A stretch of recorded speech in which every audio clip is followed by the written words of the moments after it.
I start my day with gratitudes, and I end my day most days by reflecting on the day and writing down on a little Post-it note what the great thing was that day. And sometimes there are more than one, and I have to go through this, which was the greatest. And so I've got a jar full of great things. So.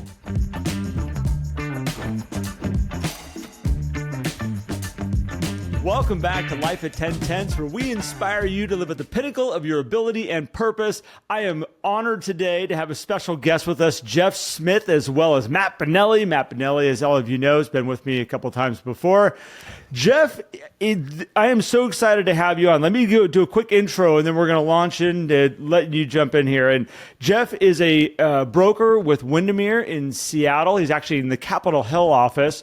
He's been a broker in real estate, licensed since 2010. I have had the pleasure of working with Jeff since 2021. And we have been on, and this is the theme of our episode today, we have been on a mindset mission since 2021 to right now of building the most powerful mindset we can. And Jeff, I am honored to have you with me today. Welcome, sir. Thanks so much. It's great to be with you guys. I think of you guys as my carpool buddies as I navigate Seattle traffic. You're in the back seat with one of your podcasts, and it cuts down on my frustration and my stress in traffic. So it's nice to be with you guys in person. I love. Have you had it happen yet, Jeff, where you'll be listening in your car and then we'll have a phone call and I'll like kind of cut in? Because I've had people do that. They say it's really awkward when all of a sudden I'm talking to them and then it goes back to the podcast. Like, I don't know what's what. It's like a weird dimension. Something happened when I was texting you one day. I was sitting in traffic and I was just, I think, saying thank you to you and Matt for the content of the podcast that day. And you text me back. So that's the closest I've got. All right. We'll work on that for the future. Well, I appreciate being a passenger in the car with you, Jeff. Always fun to be. Usually I'm driving the car, but now I get to be the passenger, which is an awesome thing. I love that. So thank you. We get to be a passenger a lot, I think, Matt. We don't even realize how much of a passenger we are for people. True. Well, very true. Well, so Jeff, let's just jump right in here because we met back in 2021. You were, if I remember correctly, you were referred to me from Ted Bash. Correct. Which we're going to be having Ted Bash on an episode here coming up. We're going to be able to interview Ted, which I'm really excited for that one. But Ted put us in touch with each other and basically said, I have somebody that I really feel could use your help right now. We had a conversation. It's always fun doing these interviews because I get to go back through all my notes and go like, what was happening back then? And what are all the dates that all these things happened on? And you were in a really interesting spot. You were in a major transition in your life. You'd been in real estate for a long time. And obviously there's this element here of like, you knew systems that you should be doing, but there's an element of like, what if I got a coach? Did Ted send me to you, or did you talk to Ted? How did that work in the very beginning where we ended up working together? Well, I kind of come to a place in the so-called career that I had built or rebuilt in real estate. And, I was... I'd gone to Ninja very early when Windermere first started kind of using that as for education. And I hadn't really applied anything. I was fumbling around at a certain dollar amount.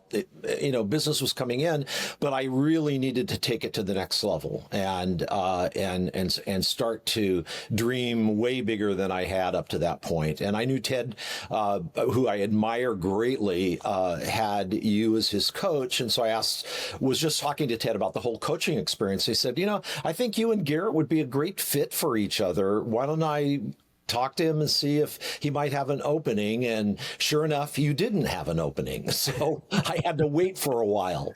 That is right. I forgot about that. Yeah. Well, sometimes those are the best relationships when you find somebody who's like kind of willing to wait and willing to kind of hang out there for a second. It's like, okay, this person's serious. And Matt, we talk about this all the time.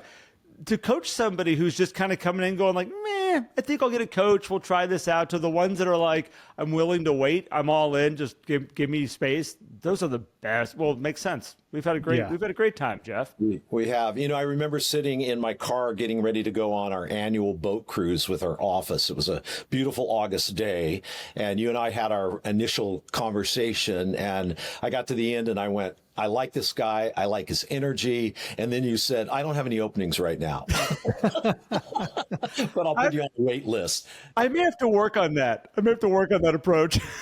I think it was about 3 months later that you called me up and said somebody had, dropped out or whatever. So I was glad. You know what was really interesting during that time? I was in a place. I had 28 coaches underneath me.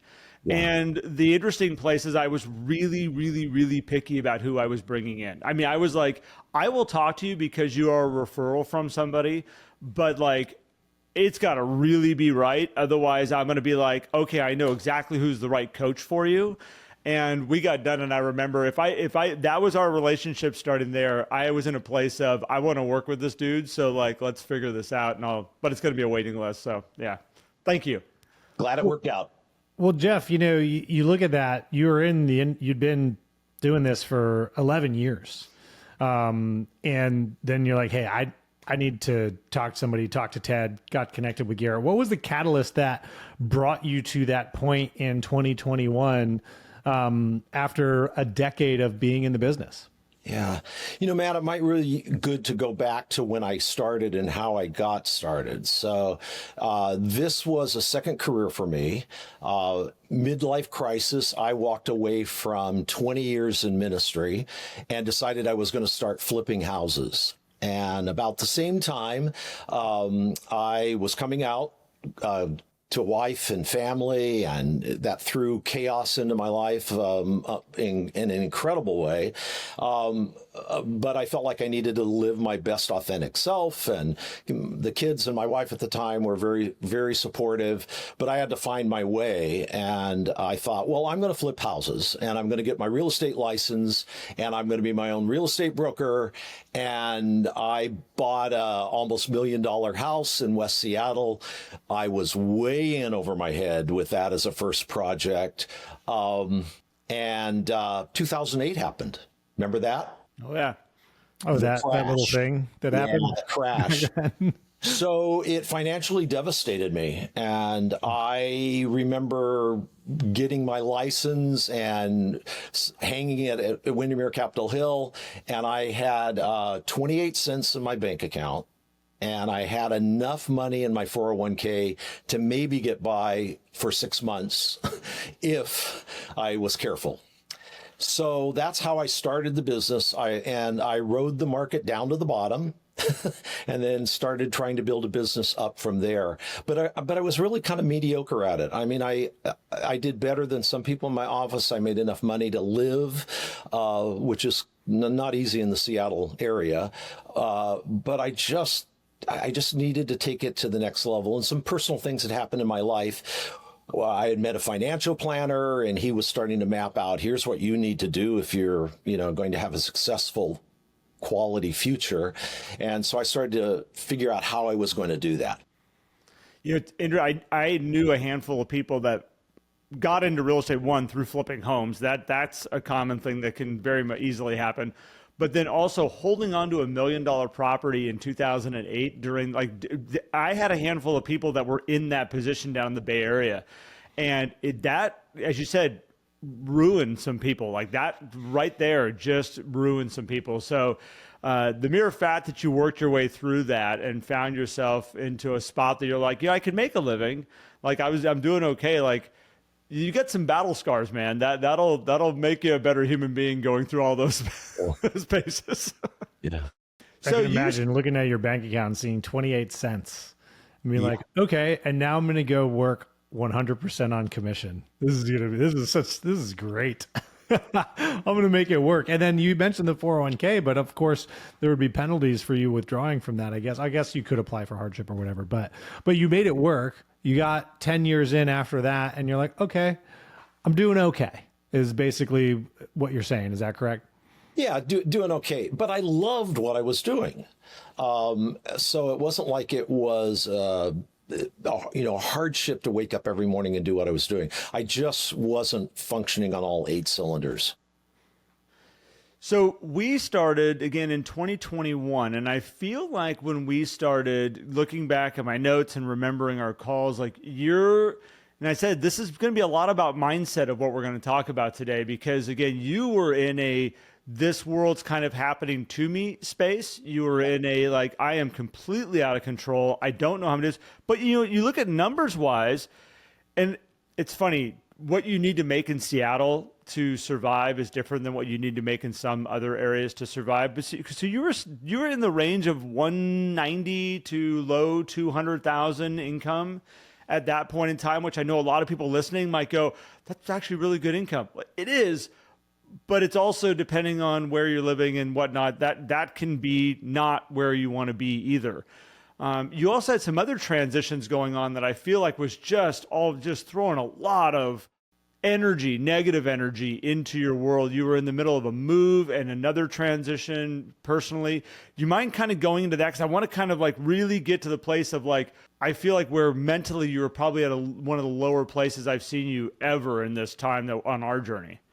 Yeah, absolutely. I mean, I'll be really vulnerable here. I was in a relationship with a person, and I want to respect his privacy also in this, but he was starting to suffer from some mental illness issues, some addiction issues, refused to get help, even though I did everything I could to provide that for him. And it forced me to move out of my home, for me not to lose my mind. There was a lot of gaslighting going on. I got back into therapy. My therapist was helping me understand what was going on. And besides that, there were all sorts of crazy financial things going on with accounts and him running up debt. And I mean, well, I'll just be blunt. He would regularly tell me that before he got done with me, I was going to be homeless, living under a bridge somewhere. Oh, so you weren't. Horrible. You didn't though. I remember. Oh, sorry, I keep cutting you off. No. Well, I was just going to say, I because of he was a good person. I mean, I don't want to make him out to be a horrible person. The mental illness was causing a lot of this.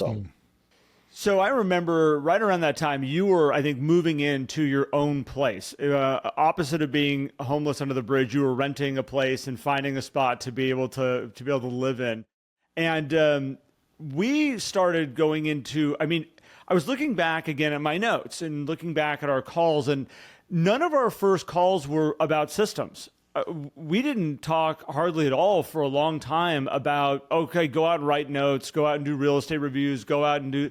All of our calls were like almost like mental headspace calls. We were talking a lot about affirmations. We were talking a lot about, did you do your gratitudes today? There were days that you would come to me just dumping garbage on me, and I'd be like, hey, did you do your gratitudes today, man? Like, where are you at? And you're like, no. So I was honest. You were. And well, that's, by the way, if anybody's listening out there, if you ever want to hire a coach, be honest with your coach. It is the best thing you can do. Don't hide things under the rug. It does no good for anybody. Yeah. But you put it all on the table with me, and we, as I said, like, this game is so much more mental and headspace than a lot of people know. So talk to me a little bit about getting control of that kind of internal voice as we started working with each other through affirmations and through your gratitudes to get yourself settled. Because I was finding that until I could get you settled, there's no point in talking about how are we going to write handwritten notes. Yeah. Yeah. I look back at some of my journal entries in preparation for this, and I think I was in a fight or flight mode during that period when I first met you. And I'm so stinking stubborn. I was not going to run. So it was going to be fight. And I think, I think I just white knuckled it for a long time in terms of the business and getting it done and meeting with clients.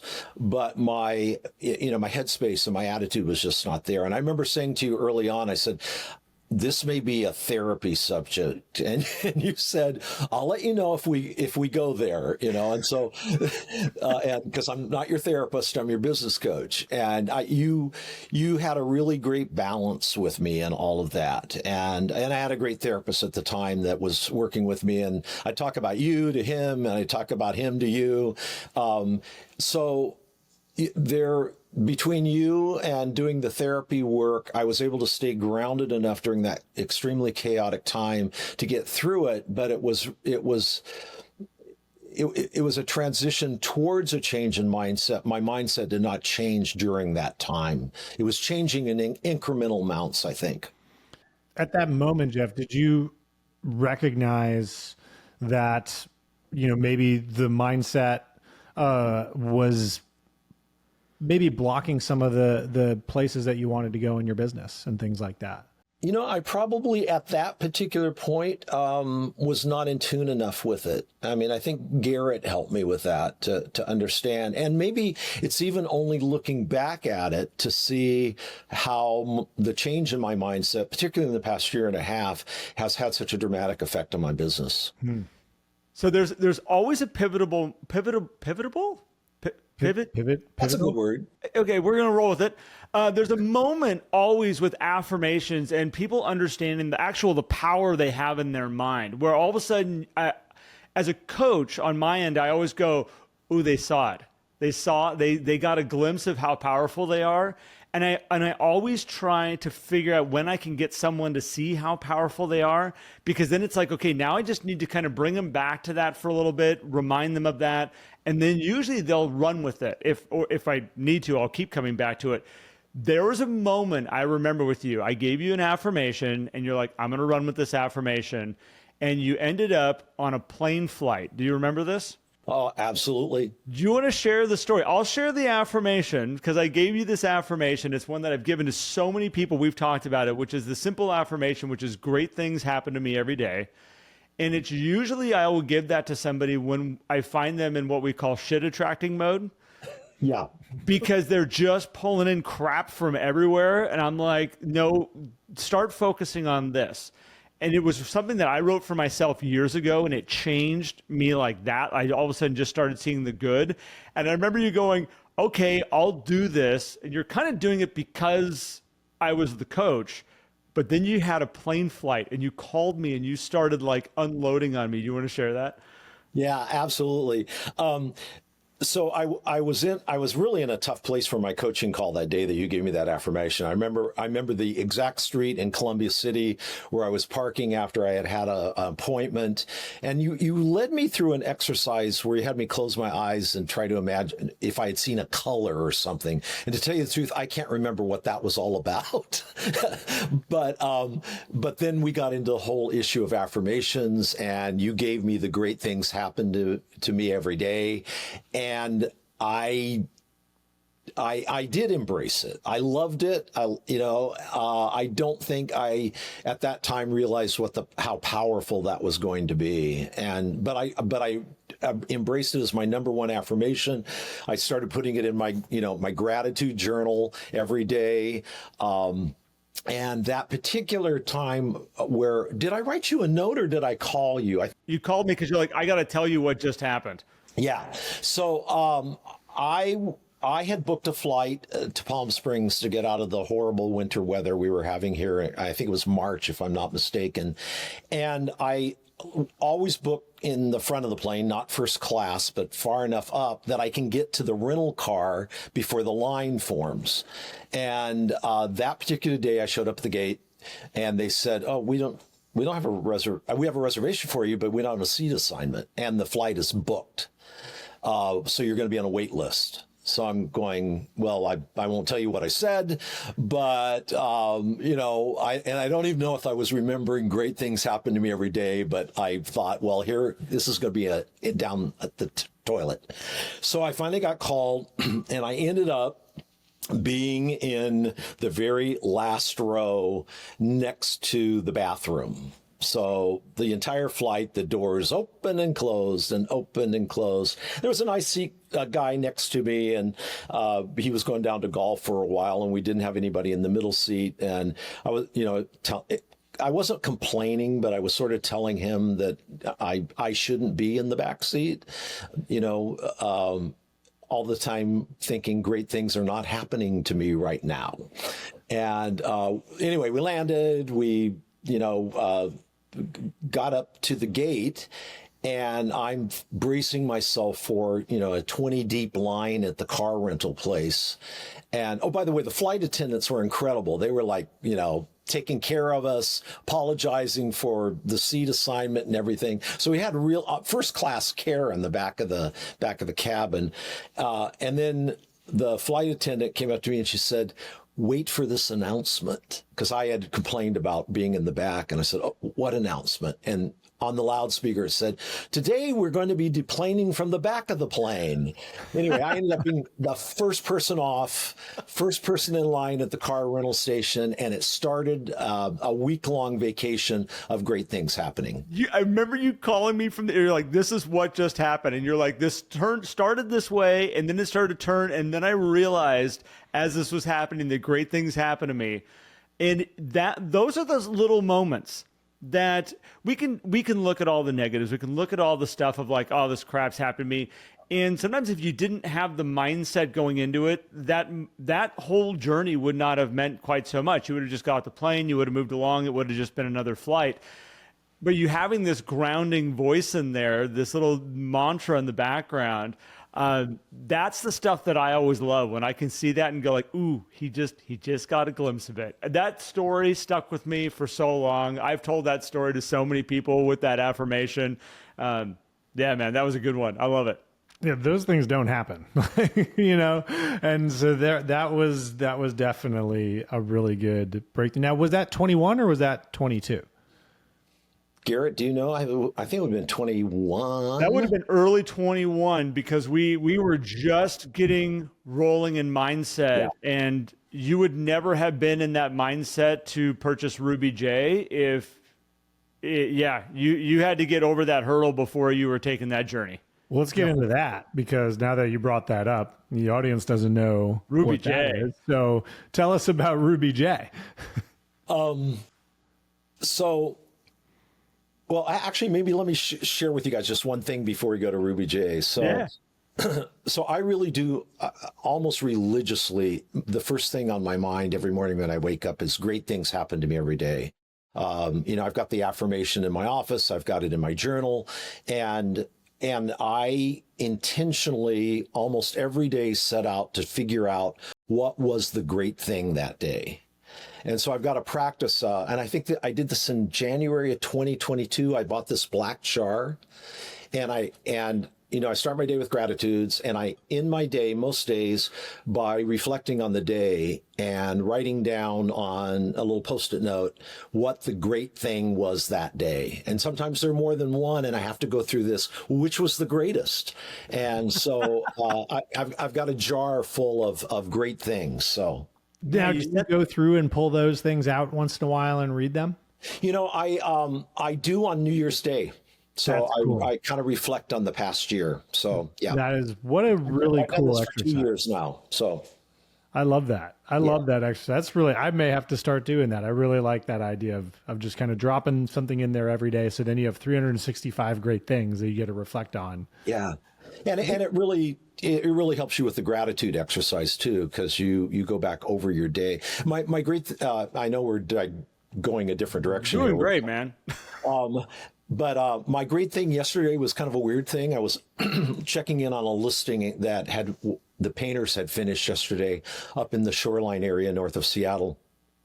And I stopped at Trader Joe's for some lunch on the way back, a grocery store. I think they're everywhere, but a small grocery store, and way different vibe than in the city. My Trader Joe's here, it's, you know, friendly, but get in, get out. You know, we've got a lot of people to do that. In the suburbs, it's a lot more relaxed. And I was in my city mode. I got to get this done. I got, I've got stuff I need to do. And I kind of abruptly said to the clerk, I'm going to need some bags. And he looked at me and he said, "Could we start with hello?"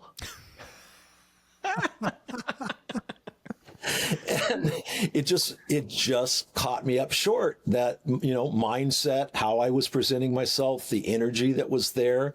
And so we backed up and reestablished a forward relationship. And he taught me a lesson, and that went in my jar last night. That was my great thing for the day. Good for him. Wow. Yeah. That's awesome. Yeah.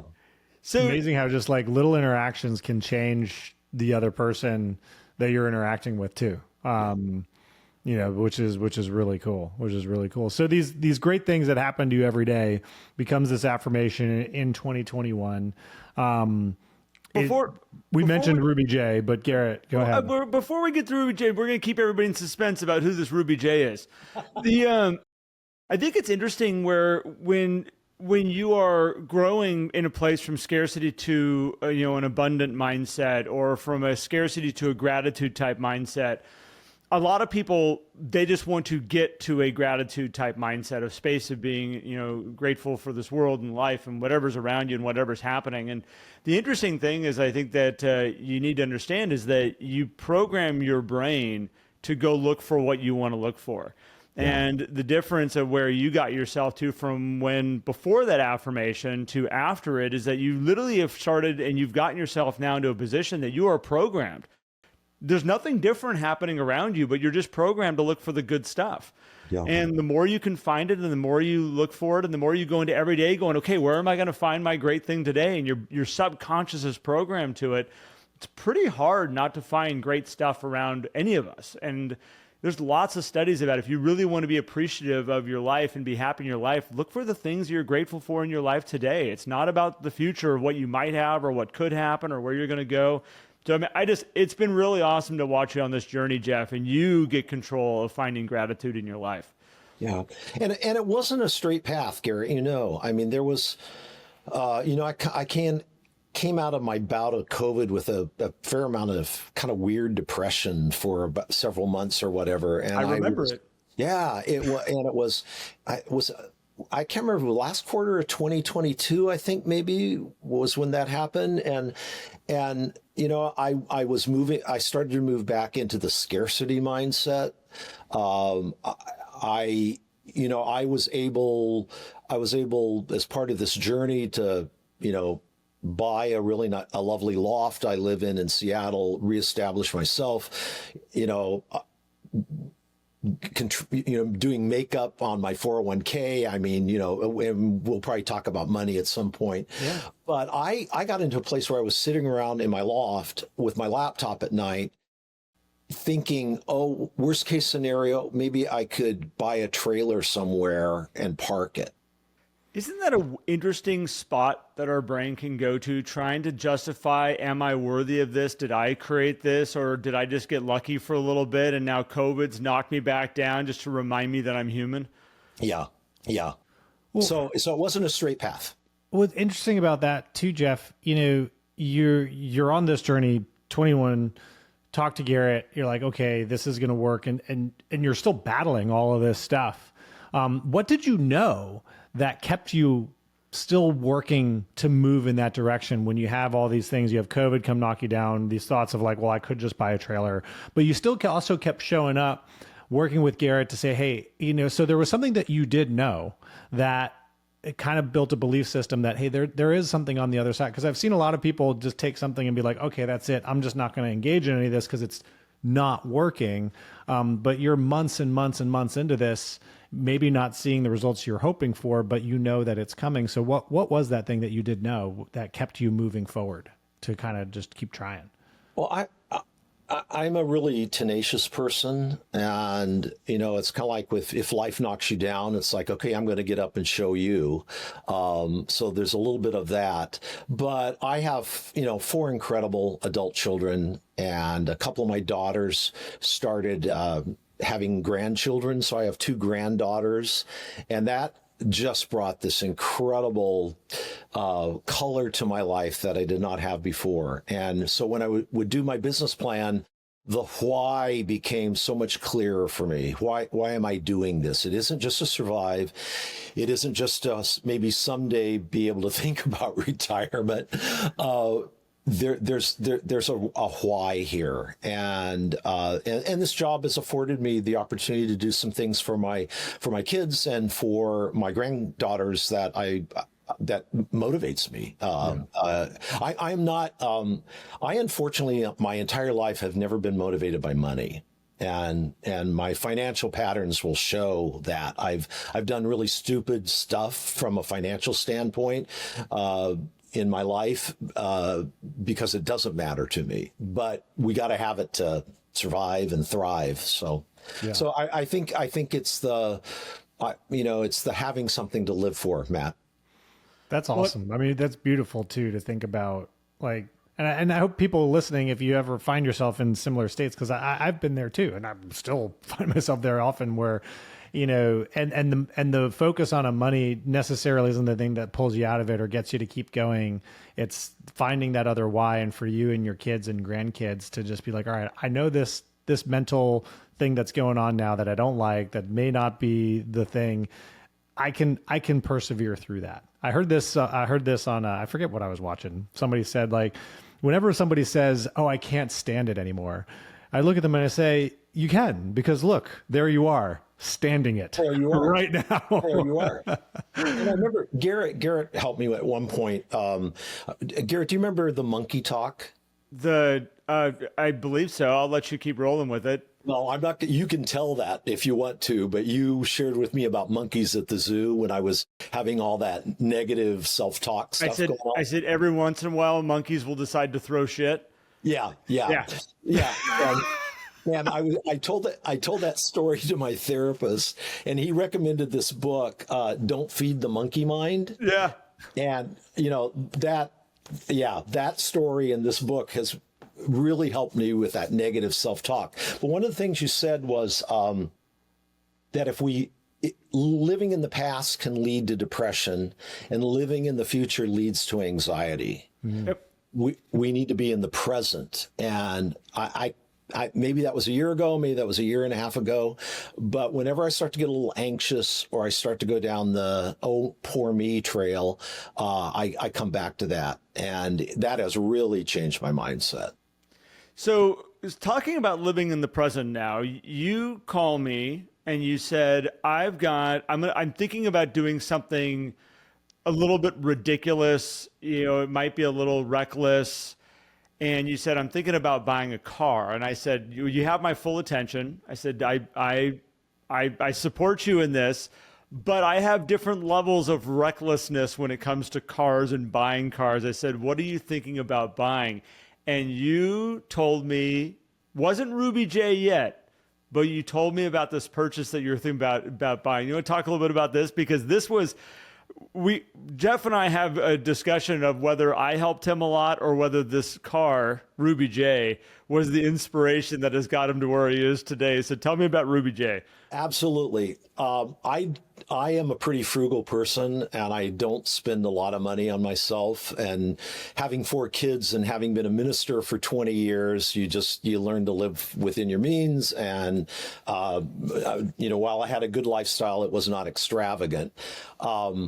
And for the past, 4 or 5 years, my doctor keeps asking me at my physical, Jeff, what are your hobbies? And I look at him and said, I don't have any, work's kind of my hobby. And then my therapist started asking me, other than my children, what gives me joy in my life? And I said, work. And you kept pressing me on what I was passionate about. And again, work. But it got me to thinking, when was a time that there was something that I loved to do that brought me incredible joy, that I was passionate about? And I remembered it was when I went through my first midlife crisis and ended up going to a car dealership, to buy a car for our twins who were starting to drive. And there was a 2000 Mazda Miata sitting on the showroom floor, silver, and I had always dreamed of having one since they came out in 1990, and this was the second edition. And I called my wife at the time and I said, can I buy 2 cars? And she gave me the green light, and I walked out of there with that Miata, and I put over the decades I owned it, I put 228,000 miles on it, had incredible road trips, remember summer nights with the top down, the music blaring, and I just remembered how much joy it brought to my life. And so then that's when I said to you, I'm thinking about doing something extravagant. Yeah, and you said, I'm thinking about buying a Miata, and I said, you should go buy the Miata. You should go buy the Miata, Jeff. Yeah, I think I think I may have already researched it, but I found a 2017 RF crystal red, 10,000 miles on it. It was in my price point. I drove it, bought it. So that was and named. Well, we had a naming contest. I went on social media and asked people to help me with a name, and I came up with Ruby J, and the J is for joy. So I love that. That is, I mean, the things like that. First of all, red cars are awesome. I love red cars. We had a red car, and it just the color of it brought me joy. We don't have a red car now, sadly. But I just love how you brought everything into it too. It wasn't just the car. You brought an energy to it with the name. How often do you get to drive that now? Last weekend, I went up to watch football with my kids up in Everett, and it was sunny and 42 degrees, and it was perfect top-down weather. So I drove it all weekend. I love it. Ruby J was an interesting place because if you follow Jeff on social media, you'll see Ruby J all over the place. Ruby J goes on road trips. You guys go down to Palm Springs. You came through Redding. I have pictures in front of Ruby J. I got to meet Ruby J personally. This car, I felt for you. So you bought it in May of 2022. Again, we've been on our journey since 2021. I didn't realize Ruby J was this old, by the way. When I was going back through my notes, I was like, oh my gosh, like Ruby J is way older than I was expecting. Gary, you drive a 2001. No. I'm not saying old in that way. I'm saying old in the time that I have known that Ruby J has been in my world through Jeff. Yeah. I was thinking it was like a year maybe, and I was like, oh my gosh, Ruby J's been around longer. Exactly, yeah. And the energy that came out of you with that car through social media, like we talk about attractive energy. I talk about this all the time of like, if you're going to build a referral-based business, if you're going to build a relationship-style business, you have to have attractive energy. This damn car brought so much attractive energy of who you were through your social media account, because all of a sudden you had the group of your friends deciding what the name of this car was going to be. You had a whole contest that went on there. I threw in a name, which you didn't pick. It's okay. But I thought Dorothy was a good one. Red Slippers. It's all right. So, but we went on that journey, and then it's interesting to watch people interact with you when you will take a picture of that car in front of a mural downtown, or you'll take it, as you're parking it and you're measuring how close you are to the curb. I saw one of those pictures as I was kind of going back and getting ready for our, talk today. Like, this car has brought so much energy into your social media. And I think a lot of people go, I need to have real estate on social media. I got to be putting out all this stuff. And it's like, no, let people see into the joy and the love of your life. These are your friends. And you've done an amazing job through this car. Yeah, absolutely. And, I'm probably not the best social media person, but I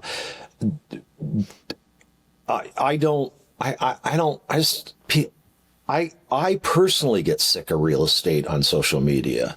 So if I'm sick of it and I do it for a profession, I mean, anyway, I won't go down that trail.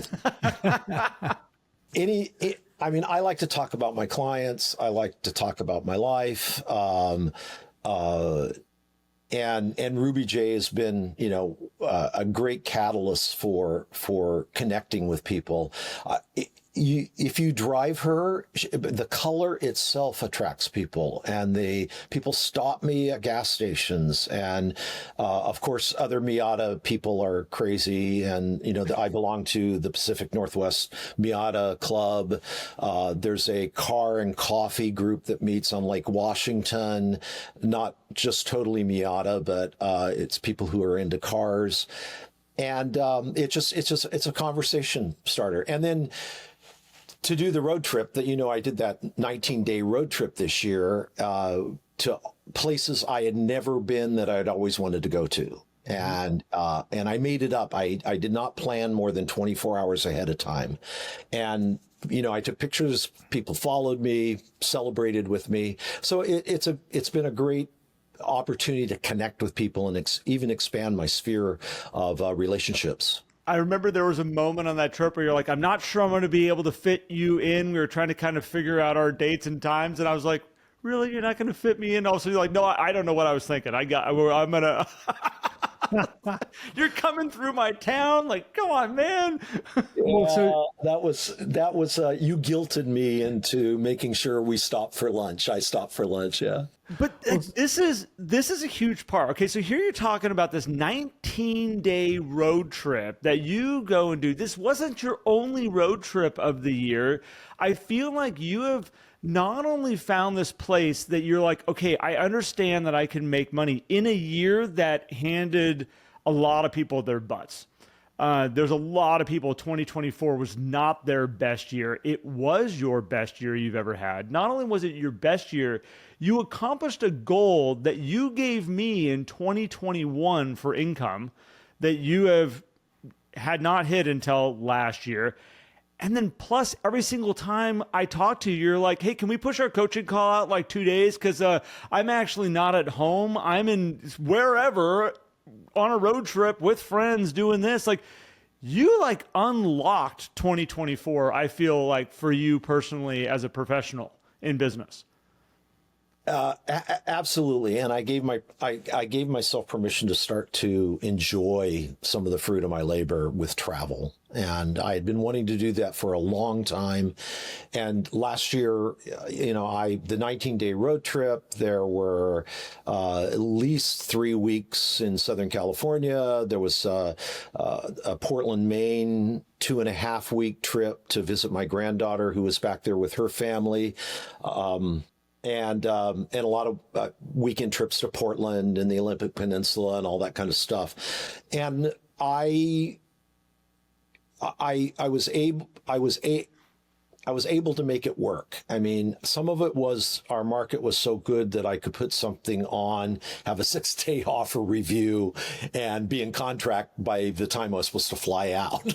So so there were some things that helped me in that. But yeah, it was a great year. But you had to have the listing to be able to do that. That is like, a lot of people where 2024 got them is they couldn't get the business to bring on to make it happen. The business was there, and that's what you were generating, which is you had that business coming in, it would go quickly, but then allowed you also to go bolt and go have some fun. It was amazing to watch. Yeah, no, it was last year. I mean, it blew me away. Garrett, I exceeded actually what my dream goal was and almost made it to a place that I never thought I would make it to. So, it was a great year. Well, and what were those numbers, if you don't mind sharing, Jeff? Like, what was the goal? What was the target? In 2021, you said, hey, I want to hit this goal. And then 2024, what was the number? Yeah. So my financial planner, when I sat down with him to try to put my financial life back together, gave me a 1099 number I needed to hit every year. So that's kind of been my base goal. Am I meeting that 1099 number? If I'm not, I'm off track. But then I have, another number that is kind of my goal with Garrett. And I've kind of been at a 250 kind of gross commission number, ever since I've known Garrett. Last year, I went, okay, let's dream a little bit bigger. And I set a goal of 400, I believe, Garrett, is that correct? It's funny. I look back at my notes in 2021, when we started, you gave me a goal of 400. Oh, did I really? Okay. You did. Yeah. Okay. So that goal of 400 is, at least it's been in your subconscious, whether you owned it or not. You did throw it out to me when we first, our very first call. But sometimes we'll throw big numbers out and it's kind of like that would be awesome. But my real goal is this. And that's where I kind of felt you always were, is like, there's this like big whopper out there, but this is the real goal. And I feel like in 2023, you started to take ownership more of I can actually see how that might happen. Yeah, and I think you helped me that with definitely with mindset. I mean, I've got tons of illustrations of things you say to me, like, my large sale at the end of last year. You kept, it was the largest sale I've ever done. And you kept saying, well, there are more houses out there in that price point, when I would go, well, that was a one-off. Yeah, that was just a one-off. Yeah, Mike, they only made one of those, right, Jeff? They only made one of those, even though I showed 30 homes before we sold that one, all in that price point. No, Matt, to answer your question, last year, I ended up doing just under $500,000.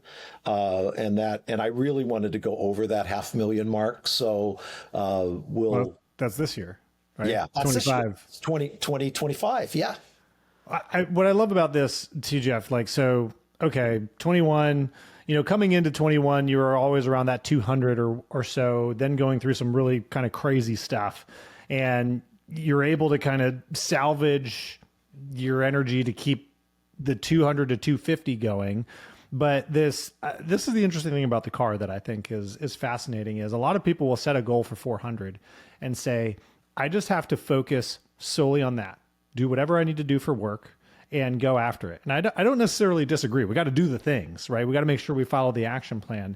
But it sounds like once you started to unlock another element of joy in your world, that energy brought into your business all of a sudden started to compound, and you were patient enough to let it take place so that as you roll, because almost $500,000 in 24 didn't happen just because of 24. That was building from 23. And I'm guessing you could feel that too. Yeah. Yeah, absolutely. And I don't think I realized, it's been good since you guys talked to me about doing this podcast to kind of look back. I don't think I realized in the moment what all the things that were going on. I think, Garrett has a much broader view of that as he's coached me. But I now look back and I went, okay, this is sustainable. I can do life like this now. It took me a long time to get there, but it's a sustainable life. And so, Matt, going back to focusing on the income, I remember it was about September of last year that you made that moment that we were on a coaching call and you're like, I'm doing really well this year. And I think it was one of the first moments because you said you're not driven by money. It's not something you look at every single day. You knew, and I think when you are selling homes and you are helping people and you know that the business is happening, it's easy to go okay, I don't need to focus on the money quite so much because the business is happening and we're doing it. I know I got money coming in. I know that I'm not sitting here going, oh my gosh, where's my next paycheck? But you didn't know how good you were doing. And I think it's an interesting thing when you find yourself in a lot of joy, in a great spot, living a life with great people, building a great business. All of a sudden you can find yourself going, oh my gosh, I did way better than I thought. Oh my gosh, I didn't realize how. That's where you were like, I might hit 500,000. All of a sudden that became this new goal out there that didn't exist before. It was awesome to watch you have that realization of I'm doing really well. This is a good year. Our managing broker, Pat Grimm, you want to talk about mindset. Pat is the most positive person you will ever meet in your life, consistently across the board. And he sets that environment in our office for positivity. And he meets with, I think we've got 55 brokers. And every year you go out for a drink, you go out for dinner, you go out for lunch with Pat. And he does that all of November and December. He sets aside and just a check-in. And it's not about your business plan. It's not about how you did. It's just, how you doing personally? How can I help you? That's his attitude. And he lets us run the agenda for that time together. Anyway, this year he walked into our meeting with 3 pages that he had printed out on the MLS. And he pushed it across the table at me and he said, I'm not getting to do this with very many people this year. Look at what you did. Pat's an amazing broker. And we've had lots of conversations about Pat Grimm and his office. And I've talked to you about, culture is one of the biggest things that you can build into an office. And it's actually one of the things Matt and I talk about is lacking the most in most offices nowadays. Yeah. And I remember it was earlier this year, you had a frustration in the office. It was a marketing issue that was going on. And I remember watching you go through that in your office. And I remember watching you and Ted get together and some others, I believe, got together to say, hey, this isn't working for us. We need to fix this. So many brokers would have just left. They would have just said, hey, you know what? I can't deal with this anymore. This is not my problem. This is your office problem. We're bolting and we're going to go over here to where the grass is greener on this side. And I think it's a huge shout out to Pat. Hopefully Pat gets a chance to listen to this. Huge shout out to him and what he has built, because to watch how you as agents went to defend the culture of the office and say, no, we're going to fix this as a team together, wasn't your problem to fix. But it's led into a whole marketing thing now for your office. You were just telling me, like, this has grown from just finding someone to do better marketing to now there's like a division building out here from what I heard you say. That says so much about Pat Grimm. It says so much about that office, and it's a skill that is lacking for managing brokers all across the United States right now. Really amazing. Yeah. Yeah, I'm very fortunate to be in that office, and that particular incident, I think a few of us, Ted and I, and a couple of other people, realized there was a negativity that was starting to run through the office, and there were people starting to talk about leaving. And I remember my small group that I meet with, one day it kind of turned negative, and I said, are we going to be part of the solution? Or are we going to be part of the problem? And they asked me, I told them, I said, a couple of us have been talking about going to Pat and talk to him about this. And so they asked me to take their concerns, and it was bumpy and crunchy at times. But Pat was extremely receptive, and the end result has been phenomenal. Yeah. Well, good for you guys for standing up. And again, because we're watching it right now. I'm watching agents jump ship. The number one thing I'm having on coaching calls right now is half my office just bolted and went a different direction. What do I do? Or should I make a change right now? Or I'm not sure what my office really gives to me in value. And just how you talk about Pat, you're in the right spot. It's awesome. Yeah. Well, it highlights it. Well, I should say it underscores this whole mindset story, right? Because if a lot of people, and this even goes beyond real estate agents, independent contractors in an office, this extends out to W-2 employees and everything. There's a fear of managing upward and bringing energy up. And when it comes to mindset, that is not, a hierarchical kind of theory. This goes both directions. And I think you being in a place where you're convicted in your own mindset to be able to say, hey, you know what, maybe there's a way we can make this work. Because if you give the opportunity for it to work, and Garrett, I remember when you told me about this too, and what Jeff and Ted were kind of teaming together to have this conversation. And it's like, man, how awesome is that, right? And then to have a response that creates a stronger culture, because that's really what happens. And you were a catalyst in that, Jeff, and to make that happen. And I think a lot of people forget, and brokerages also forget, how powerful giving that energy to their agents to be able to have them feel comfortable bringing up things so that they can have a conversation can create a stronger environment for everybody. And coming to 2024, Jeff, I have to ask, because I'm sure people listening are like, this is great. I love the mindset piece and everything, but you also made almost $500,000 in GCI. Were there any things that you changed in your routines and your patterns as a result of maybe kind of the mindset shift that you've been through that also helped contribute to an extraordinary year of serving people in your community? Absolutely. There was some point in my coaching with Garrett where I went, if I'm paying him this much money to coach me, why shouldn't I start doing what he says?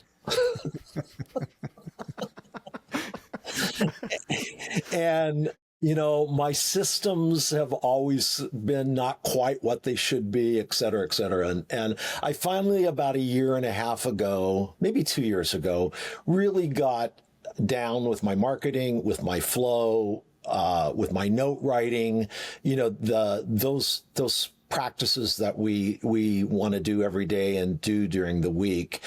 And so, at least with about 225, 250 people, they were getting 3 touches from me every month. And that really kept me in their mind for real estate. And it prompted a lot of kind of, oh, where did that come from kind of referrals. And that's primarily postcards, right? When you had primarily postcards, and I'm big on note cards. I do a monthly report called the W Report, and all of my stuff is personal. I don't let anything go out unless I've put a personal note, something about my grandkids, a picture.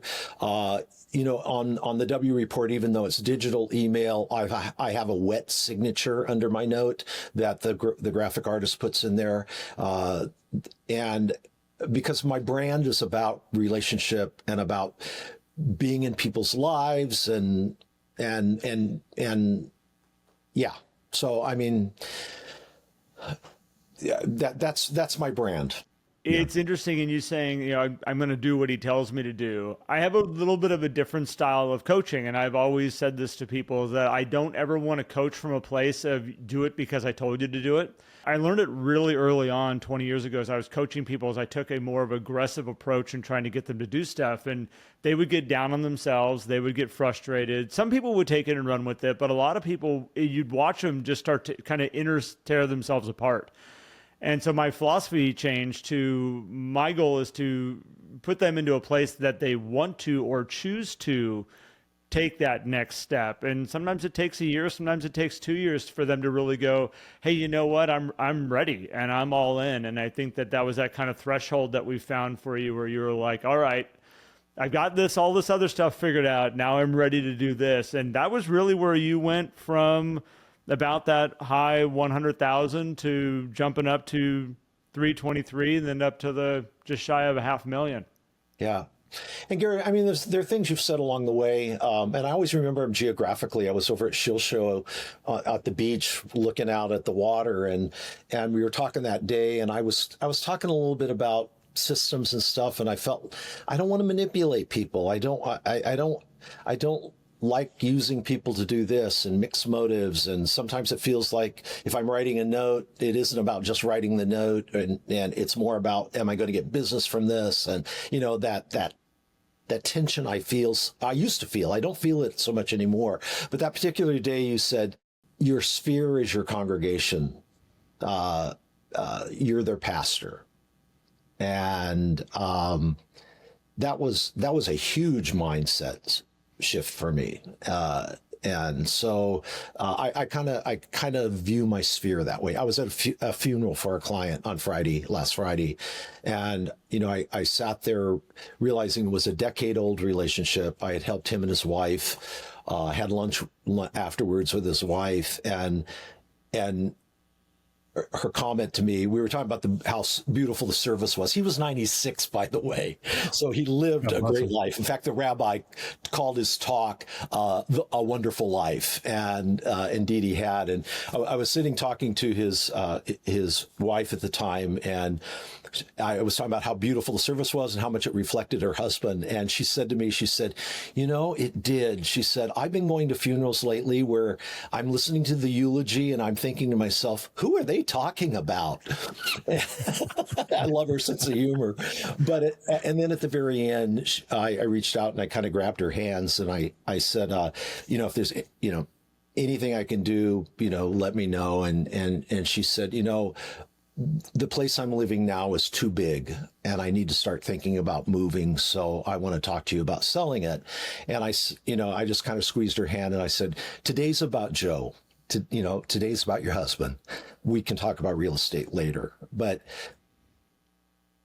those moments are awesome. Well, and the fact that she felt comfortable in those moments to talk to you about the thing that you can help her with too.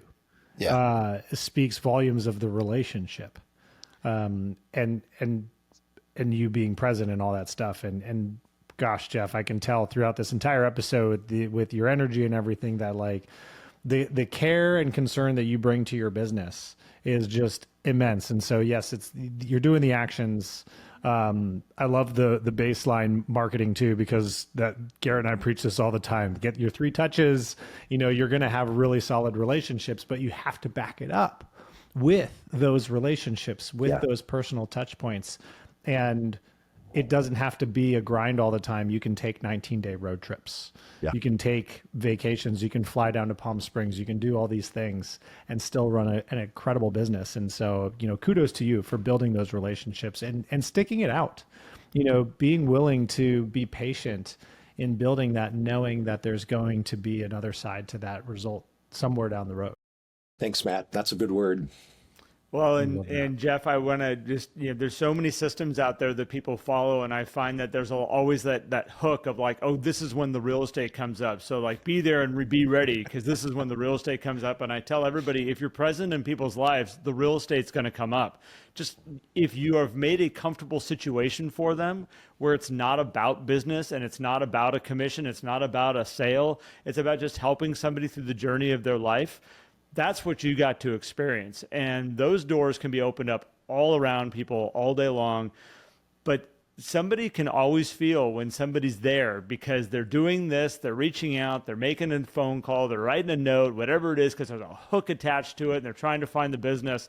And you've done a great job of just being a real person to people. And I say it all the time. There's more business out there than we can possibly handle. Stop trying to chase it. Just show up and be in people's worlds and bring your heart. And well done, man. Really well done. Thanks. Did we miss anything? This has been so much fun. I